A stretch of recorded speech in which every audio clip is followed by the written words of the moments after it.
at its heart, wokeness is divisive, exclusionary, and hateful.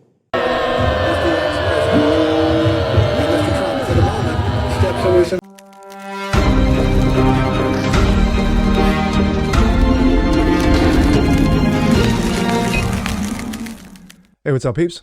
Jazz Broganza here, another episode of What's Next. Of course, as always, your daily dose. Well, a number of things have occurred in the last 24 to 48 hours. We've had a number of primaries, including one in North Carolina where it was a lock until a few months ago. Of course, the current representative out of North Carolina, Madison Cawthorn, has conceded loss.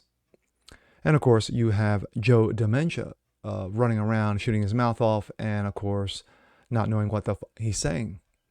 He went off to Buffalo regarding the tragic situation that happened over the weekend, but of course, at the same time, he basically pissed on Kenosha, because of course it didn't fit the racial narrative, and also another tragic incident that happened in Boulder, Colorado, similar to this. 10 people got killed by a Syrian nationalist, but again, didn't fit the narrative, so why bother to go visit the families who were affected? But in this episode, we're going to talk about Elon Musk. I know it's been a while, but of course, situations have occurred regarding Elon and putting the Twitter buyout on hold. Well, of course, it's not real on hold. It just needs a lot more cleanup than initially thought. And of course, a surprise person who decided to take a step back out of Twitter because of the woke nonsense. Let's take a look. This comes out of Breitbart. Commie as fuck. Project Veritas Sting catches Twitter engineers proudly admitting bias, dissing Elon Musk. Wow, surprised? James O'Keefe, an investigative journalism group Project Veritas, recently published undercover footage of Twitter's employees proudly admitting that the platform discriminates against conservatives and that many employees are unhappy about the possible and eventual takeover by Tesla CEO Elon Musk. In a recently published video by Project Veritas, undercover footage reveals one of the Twitter's senior engineers, Siru Murugesan, discussing how employees at Twitter hate Elon Musk and are extremely opposed to free speech.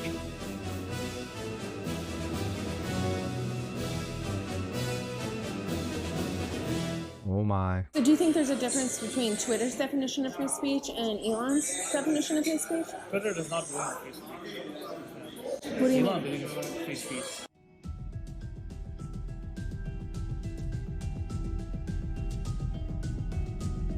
How does Twitter not believe in free speech? Because Twitter wants to censor bullying and harassment. And the idea of free speech is that you can bully and harass people. Because bullying and harassing Twitter is does not believe is in value. As a platform, protected it's not under the conducive First to a Amendment. business. Yeah. If you want to run a business, It's called the like even Constitution, Facebook or but Instagram, they don't want people what do I know? bullying and harassing, or even YouTube. They straight up any toxic behavior, they're like, nope, we can't have it. For example, like if you Wow, bully a trans the hypocrisy. if the right thinks it's okay, the left does not. That's BS. Ideologically, it does not make sense. Just calling out because facts we're that actually censoring the right. Transgenderism is a mental illness. Everyone on the right wing will be like, bro, it's okay to say, you just gotta tolerate it. The left will be like, no, I'm not gonna tolerate it. I need it censored. Or else I'm not gonna be on the platform. If you can't debate, It ban. does serve the right. It's true. There is a bias. But it is what it is today.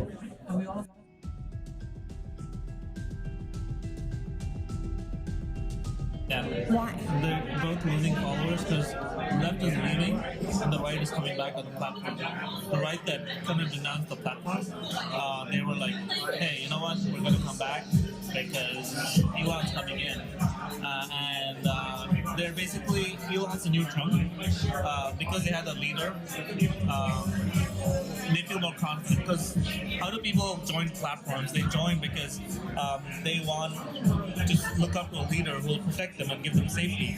They didn't feel safe in the platform at that point, but now they feel safer. Now that Elon's there. What about us? Well, we'll feel less safer. It's just like a spectrum. Like, I feel like when, I don't know, the two parties can truly coexist on one platform. It was not correct to ban Donald Trump. I think that was a mistake because it alienated a large part of the country and did not ultimately. Okay, just wanted to play it uninterrupted. It goes on longer. It's about 7 minutes long, but you guys kind of get the gist. Discussing Tesla CEO's Elon Musk attempted takeover of Twitter, Mirzan noted that many of his colleagues have stated that this will be my last day if it happens. He noted that many Twitter employees are stress eating and worried for our jobs. Mirzan openly stated, our jobs are at stake. He's a capitalist, and we weren't really operating as capitalists, more like very socialists. We're all like commie as fuck. Mirzan noted that a major issue in Musk's alleged dedication to free speech, a concept that Mirzan said is at odds with most Twitter employees' values. Twitter does not believe in free speech, said Mirzan. Mirzan also claimed that employees at the firm actively attempted to shut down Musk's takeover, stating, we did it all like a revolt against it. A lot of employees were revolting against it, but at the end of the day, the board of directors had the say. Also, he added, he thought on a Twitter board, acted their best interest because they didn't want to get sued. They're always looking out for themselves at the end of the day. Now we go from that to this. In a surprise, Dr. Jordan Peterson, renowned psychologist, quits Twitter. Says platform design dangerously insane after torrent of woke vitriol. Dr. Jordan Peterson has quit Twitter after facing backlash for declaring that the plus-size model and Sports Illustrated swimsuit model, Yumi Nu, is not beautiful. Sorry, not beautiful, and no amount of authoritarian tolerance is going to change that. Peterson tweeted Monday afternoon in response to New York Post tweet about Nu, who is featured this year on Sports Illustrated swimsuit edition cover. I did a video yesterday in regards to it. He makes a lot of points. The fact of the matter is, this is no longer your father, your brother, your uncle's Sports Illustrated swimsuit edition that we all looked forward to every year. But unfortunately now, yeah, not so much. Peterson was subsequently attacked for his comment, with one Twitter writing, authoritarian, chunky women on magazine covers, you sound like a parody of you. The account owner, known as Vosh, a socialist YouTuber, frequently mocked for his hot takes on lowering the age of consent and child porno. Yes, believes in pedos. The endless flood of vicious insult is really not something that can be experienced anywhere else, Peterson tweeted on Monday night. I like to follow the people I know, but I think the incentive structure on the platform makes it intrinsically, and dangerously insane. But prior to that, he wrote, I recently stopped accessing Twitter for 3 weeks as an experiment and had some of my staff post video links. It was a genuine relief. I started to read more and write more. I started using it again a few days ago, and I would like to say that my life gotten worse again almost instantly. Of course, minutes later, the author and University of Toronto professor emeritus announced in a follow-up tweet that he will be quitting Twitter. Of course, he said, I told my staff to change my password to keep me from temptation, and I'm departing once again. Peterson said, if I have something to say, I'll write an article or make a video. If the issue is not important enough to justify, then perhaps it would be best to just let it go, he added. This video went on a little bit longer than I wanted to, only because I wanted to get the gist out regarding the hatred and the vitriol against Elon Musk, and also one Jordan Peterson, which of course literally broke one on my feed this morning. But at the end of the day, the one coincides with the other. Is that you still have the Twitter nuts over at Twitter who are basically still monitoring conservatives and libertarian speech. Like Mirzan said, it's not about free speech, it's about what we can control. It's about what we can ban. It's about what we can censor.